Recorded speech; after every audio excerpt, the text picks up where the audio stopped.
में तैनात होंगे पाकिस्तान के जवान। क्या गाजा में अब पाकिस्तान के जवान तैनात होंगे? हजरात, गाजा के अंदर इतिहास में पहली बार पाकिस्तान की फौज तैनात होने को तैयार है। जी हाँ, सारी दुनिया शौक में है कि इजराइल पाकिस्तान को अलाउ कैसे कर सकता है, लेकिन हाँ, इजराइल कर रहा है। के लिए अमेरिका एक अंतर्राष्ट्रीय सिविलाइजेशन फोर्स बनाने की दिशा में काम कर रहा है। इस बल में इंडोनेशिया, अजरबैजान और पाकिस्तान सबसे आगे, सबसे टॉप दावेदारों में से हैं। हजरात, हो सकता है पाकिस्तान के लिए सिफारिश सऊदी अरब ने की हो इजराइल से, और अगर सऊदी अरब सिफारिश करेगा तो इजराइल 100% मानेगा। और आपको पता है कि इजराइल पाकिस्तान के खिलाफ इस वक्त कुछ नहीं बोलेगा, क्योंकि पाकिस्तान और सऊदी अरब का डिफेंस कॉरपोरेशन है, अभी जो हाल फिलहाल में डील हुई है। हजरात मोहतरम, सिर्फ पाकिस्तान नहीं, इंडोनेशिया और अजरबैजान यानी 3 देश, पाकिस्तान, अजरबैजान और इंडोनेशिया, इन तीनों देश की सेना गाजा में तैनात होने के लिए तैयार है। बल्कि बिल्कुल तैयारियां पूरी हो चुकी है, कभी भी ये खबर आ सकती है।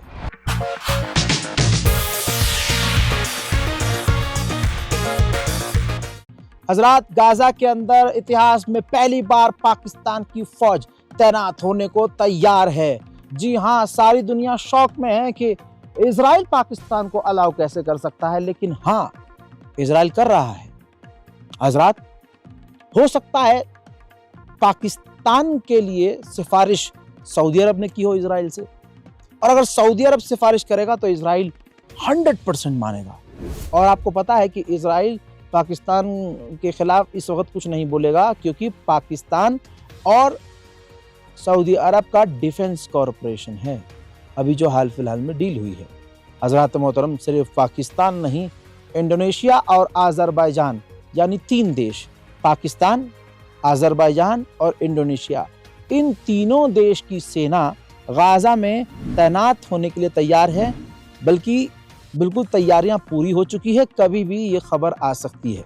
हजरात, अंतर्राष्ट्रीय ऑर्गेनाइजेशन रेड क्रॉस एक बार फिर से गाजा के अंदर और कई टीमों के साथ घुसी है।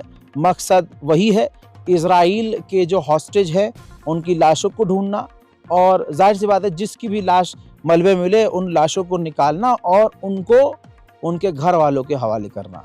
मकसद पहला ये है कि इजरायली हॉस्टेज को ढूंढना। हमास ने बड़ी बात कह दी है। हमास ने कहा कि हम अपने हथियार डालने को तैयार हैं अगर ऑक्यूपेशन खत्म हो जाता है, यानी इजराइल पूरी तरह से गजा से बाहर निकल जाता है और हमारे जो उसने इलाके में कब्जा किया है उन इलाकों को आज़ाद कर देता है, तो हम हथियार डाल देंगे। वहीं हमास ने यह भी कहा है कि हम इजराइल को दोबारा मौका नहीं देंगे कि वो गाजा पर दोबारा हमला करे। में तैनात होंगे पाकिस्तान के जवान। क्या गाजा में अब पाकिस्तान के जवान तैनात होंगे? अमेरिका से पैरवी करनी भी पाकिस्तान ने शुरू कर दी है। गाजा में शांति बहाली के लिए अमेरिका एक अंतर्राष्ट्रीय सिविलाइजेशन फोर्स बनाने की तैयारी कर रहा है, जिसमें इंडोनेशिया, अजरबैजान और पाकिस्तान अग्रणी दावेदार हैं, सबसे आगे चल रहे हैं दावेदारी में। ट्रंप की गाजा शांति योजना के तहत ये जो बल है वो फिलिस्तीन पुलिस को ट्रेन करेगा और गाजा के पुनर्निर्माण की दिशा में काम करेगा। गाजा पट्टी में स्टेबिलिटी बहाल करने और टेंशन के बाद, संघर्ष के बाद हालात संभालने के लिए अमेरिका एक अंतर्राष्ट्रीय सिविलाइजेशन फोर्स बनाने की दिशा में काम कर रहा है। इस बल में इंडोनेशिया, अजरबैजान और पाकिस्तान सबसे आगे, सबसे टॉप दावेदारों में से हैं। और अब आपको बताएं कि तीनों देश इस मामले पर अमेरिका से बातचीत में लगे हुए हैं। ये जानकारी एक वरिष्ठ अमेरिकी रक्षा अधिकारी और एक पूर्व अधिकारी ने साझा की है, जिन्होंने पॉलिटिको को गोपनीयता की शर्त पर यह जानकारी दी है कि अभी भी बातचीत चल रही है, डायलॉग्स अब भी जारी हैं और किसी देश ने अभी तक कोई ऑफिशियल प्रतिबद्धता या कोई ऑफिशियल कॉन्फर्मिटी की अगर बात करें तो नहीं दी है।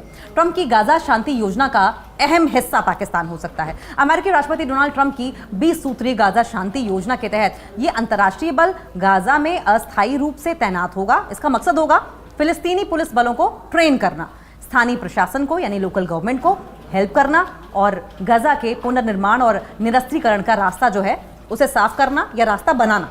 ट्रंप प्रशासन की ओर से कहा गया है, ट्रंप एडमिनिस्ट्रेशन की ओर से कहा गया है कि अमेरिकी सैनिक गाजा में एंटर नहीं करेंगे, बल्कि ये अरब और बाकी जो साझेदार देश हैं अपनी भागीदारी से बनाएंगे और इजिप्ट और जॉर्डन से परामर्श लेकर अब इस मामले पर आगे बढ़ा जाएगा। सीज फायर के बाद अब अगला स्टेप क्या होने वाला है? देखिए, फिलहाल सीज फायर हो गया है, फिलहाल युद्ध विराम लागू है और हमास ने 8 अक्टूबर को शांति समझौते पर सहमति जताई थी। उसने अपने 20 बंधकों को, 20 होस्टेज को रिहा कर दिया है, लेकिन जिनकी मौत हो चुकी है उनमें से केवल 7 के शव ही लौटाए गए हैं। इजराइल ने इस समझौते का उल्लंघन बताया है, कहा है कि ये तो सीज फायर का उल्लंघन है, वायलेशन है सीज फायर का। अब अमेरिकी योजना का अगला स्टेप है हमास को हथियार डालने पर मजबूर करना। ट्रंप ने व्हाइट हाउस में अर्जेंटीना के राष्ट्रपति के साथ एक प्रोग्राम में यह कहा कि हमास ने कहा है कि वे निरस्त होंगे और अगर नहीं हुए तो हम उन्हें निरस्त करेंगे, जबरन निरस्त करेंगे। स्टेबलाइजेशन फोर्स के पास चैलेंजेस क्या क्या रहने वाले हैं, देखिए। अमेरिका ने 200 सैनिकों को इजराइल भेजा है जो गजा के उत्तर में एक सिविल मिलिट्री कोऑर्डिनेशन सेंटर में तैनात रहेंगे।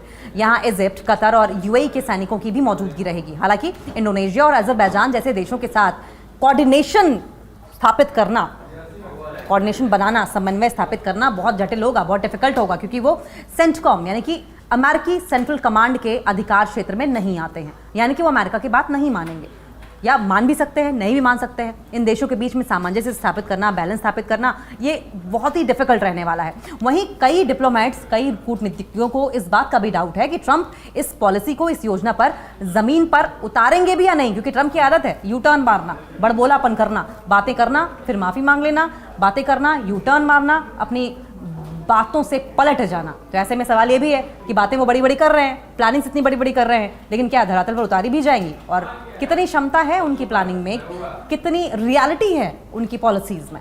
हजरात, अब ना बयानबाजी में टकरावबाजी देखी जा रही है, टकराव हो रहा है। नेतन्याहू ने आकर सफाई दी है कि जो लोग कहते हैं कि नेतन्याहू को, इजराइल को अमेरिका कंट्रोल करता है, ऐसा बिल्कुल नहीं है। हम अपनी मर्जी के मालिक हैं, हम आज़ाद हैं। सुनिए। לפתוח את ישיבתה השבועית של הממשלה כאן בירושלים, בירתנו המאוחדת. אדוני ראש הממשלה, בבקשה. תודה. בחודש האחרון אנחנו עדים לטענות מגוחכות ביחס ליחסים בין ארצות הברית וישראל. כשהייתי בוושינגטון נאמר שם שאני שולט בממשל האמריקני, אני מכתיב לו את המדיניות הביטחונית שלו. עכשיו טוענים את ההפך, הממשל האמריקני שולט בי והוא מכתיב את המדיניות הביטחונית של ישראל. לא זה נכון ולא זה נכון. ישראל היא מדינה עצמאית, ארצות הברית היא מדינה עצמאית, היחסים בינינו הם יחסים של שותפים. והשותפות הזאת שהגיעה לשיא של כל הזמנים התבטא גם בשיתוף המבצעי בחלק השני. उधर इजराइल को डर है कि तुर्की हमास को बचने में मदद कर रहा है, छुपने में मदद कर रहा है। हजरात, एक नया वीडियो आया है, ये देखिए। गाजा के अंदर तुर्की के नए इक्विपमेंट पहुंचे हैं जिनसे मलबे हटाने हैं, वहाँ सफाई करनी है, गाजा के लोगों की मदद करनी है। और इजराइल ने अलाउ तो किया है, लेकिन तुर्किश फौज को अभी तक इजराइल ने गाजा में एंटर होने से रोका हुआ है। मोहतरम हजरात, चंद तस्वीरें आपकी स्क्रीन पर लगाना चाहूँगा। एक बार फिर से 48 घंटे के अंदर गाजा में 50 से ज़्यादा फ़िलिस्तीनियों की लाशें बरामद हुई हैं, और ये लाशें ऐसी हैं कि इनको उनके घर वाले भी नहीं पहचान पा रहे हैं। हजरात, इसी के साथ इराक में गैस धमाका हुआ है, और इस धमाके में एक इंसान की मौत हो गई है। अभी ये पुष्टि नहीं हुई है, कंफर्म नहीं हुआ है कि यह किसी की साजिश थी या हादसा। वीडियो आपके सामने।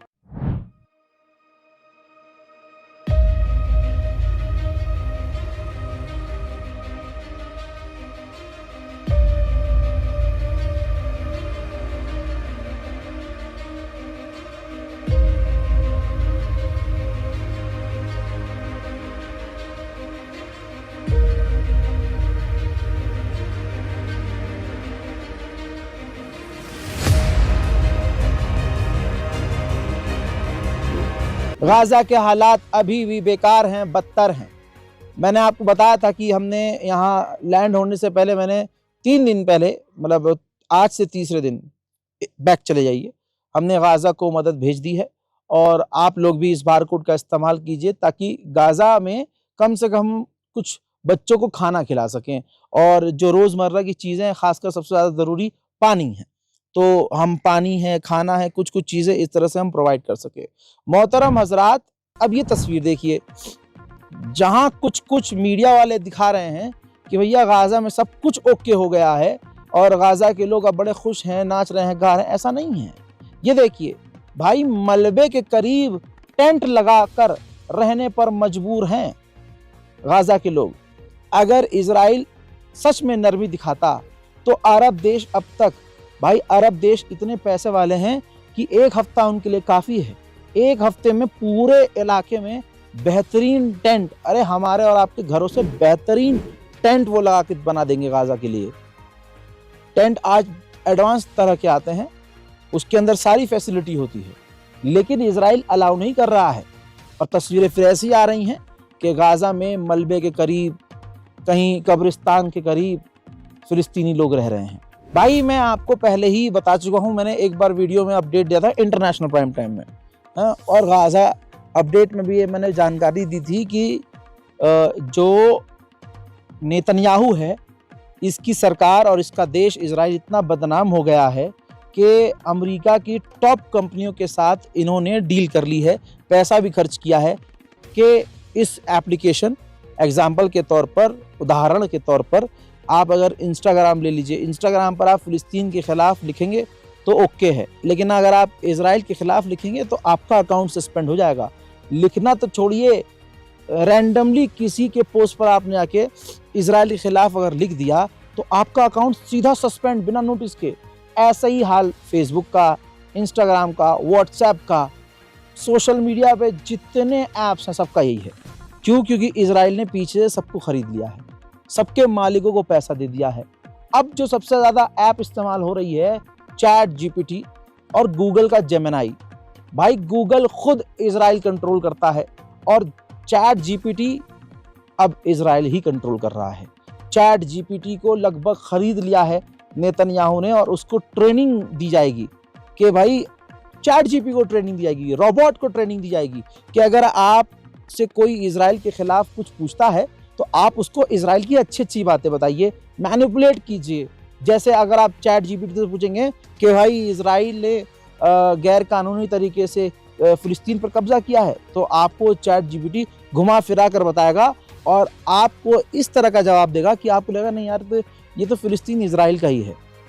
अब सुनिए, एक मतलब सजेशन है, आप हिंदुस्तान से हो, पाकिस्तान से हो, बांग्लादेश से हो, इंडोनेशिया से हो, जहां भी हो, चैट जीपीटी का इस्तेमाल करना बंद कर दीजिए। और अगर आप इस्तेमाल कर भी रहे हैं तो इजराइल के खिलाफ और अपनी खास सरकार के खिलाफ, समझ रहे हैं, खास सरकार, उसके खिलाफ कुछ सर्च मत कीजिएगा। क्योंकि वेस्ट बैंक से इजराइल ने एक फिलिस्तीनी को गिरफ्तार किया है जो चैट जीपीटी से इजराइल के खिलाफ बात कर रहा था, सवाल जवाब कर रहा था। इतनी सी बात पर इजराइल सीधा उसको ट्रैक करके उसके इलाके में, उसके घर में पहुंच गया और इजराइल ने उस व्यक्ति को गिरफ्तार कर लिया।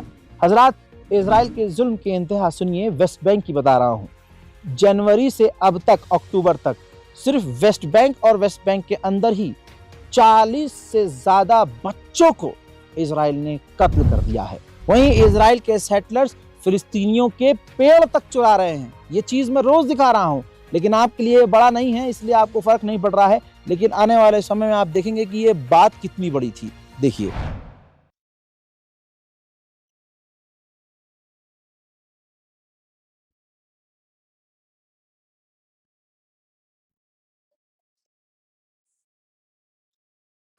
भाई मैंने पहले ही कह दिया था कि ये अब इजराइल वेस्ट बैंक पर कब्जा जो कर रहा था, तो बीच में अरब देशों ने आपत्ति जताई।